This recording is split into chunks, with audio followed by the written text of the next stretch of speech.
En 2016, Fay a soudainement commencé à tomber malade fréquemment. De novembre à Noël, nous avons pratiquement passé tous les week-ends à l'hôpital.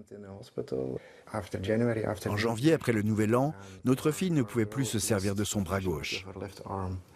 L'un des médecins y a vu une alerte et alors ils ont fait un scanner du cerveau.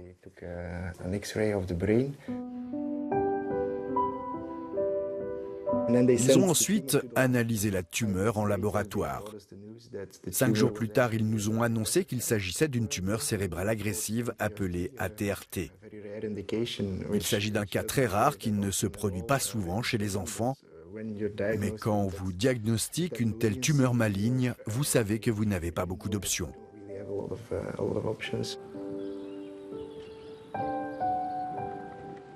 Fay vivait avec ses parents dans le nord de la Belgique. Elle a été traitée par une combinaison de chimio et radiothérapie. Elle est décédée environ 6 mois après le diagnostic.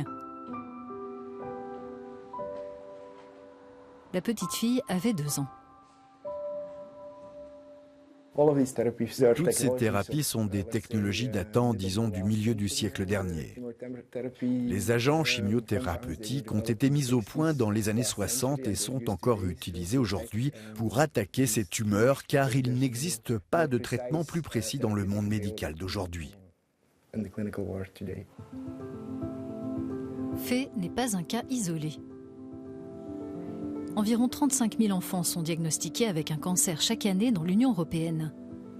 L'incidence peut atteindre près de 18 cas pour 100 000 enfants et jeunes adultes. Pour certains types de cancers pédiatriques, il n'existe pas de traitement efficace, voire pas de traitement du tout. Certaines approches thérapeutiques ont peu évolué au cours des 30 dernières années. Il est donc indispensable d'amplifier la recherche, les investissements et les efforts de réglementation selon cette fondation centrée sur la lutte contre le cancer chez l'enfant. Nous devons guérir certains types de cancers. Nous savons aujourd'hui que certains patients ne guériront jamais. Pourtant, ils n'ont pas accès à de nouveaux médicaments et il n'y a pas de recherche en cours pour en trouver de nouveaux pour ces enfants. Nous avons donc besoin de nouveaux médicaments pour guérir certains enfants atteints de cancer. Ensuite, de nombreux jeunes patients survivront et seront guéris, mais les traitements sont très toxiques à court terme. Ils sont très longs et très durs à supporter. Cela signifie que ces jeunes sont exclus de la vie sociale et scolaire et c'est très difficile à un stade de la vie où l'on doit se construire.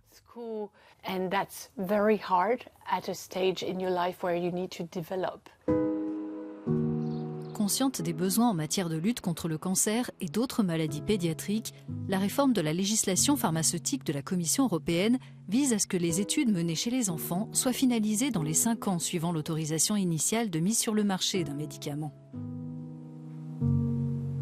Bruxelles a aussi proposé que tous les nouveaux produits susceptibles de présenter un intérêt en pédiatrie fassent l'objet d'un examen préalable en vue de leur utilisation chez les enfants. La simplification des procédures, l'amélioration de la transparence et le renforcement des réseaux entre patients, familles, universitaires et développeurs de médicaments devraient également contribuer à accélérer l'autorisation de ceux destinés aux enfants, selon la Commission. Les enfants ne sont pas de petits adultes. Ils ont souvent besoin de traitements et de médicaments totalement différents. Nous avons mis l'accent sur les enfants et les jeunes adultes en offrant différentes incitations, en récompensant l'innovation, dans l'objectif d'intensifier la recherche et le développement.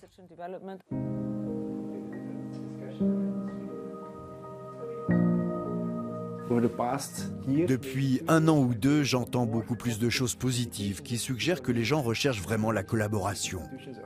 Les institutions publiques sont aussi conscientes de leurs responsabilités. Et si l'on associe l'industrie pharmaceutique au secteur public et que l'on crée une structure qui leur permette de tirer parti des ressources et de mieux cibler la pédiatrie, cela devrait être possible. Il ne s'agit pas non plus d'envoyer une fusée sur Mars. Il faut des centaines de millions et pas des centaines de milliards d'euros. Je pense qu'il est possible de s'attendre à ce que quelque chose aboutisse dans les 5 à 10 prochaines années. Going to work in the next 5 to 10 years.